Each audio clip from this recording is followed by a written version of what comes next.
ጥረት የምንጊዜም ወዳጃችን ናት።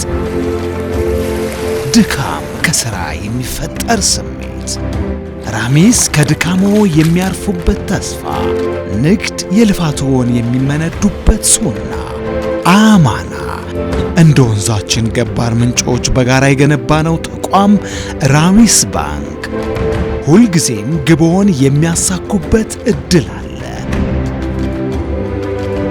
እኛ ጥረትን ከሚወዱት ጋር ነን። እነዚህ ልማዶቻችን ተቋም ሆነው ራሚስ ባንክን ፈጥረዋል። ስኬት ደግሞ ከጥረቶ ጋር የሚመጣ በረከት ነው። በባንካችን የሞባይል ባንኪንግ፣ የኤቲኤም እንዲሁም የኢንተርኔት ባንኪንግ አገልግሎቶቻችንን ተጠቃሚ ሆኑ። ራሚስ ባንክ ሙሉ በሙሉ ከወለድ ነፃ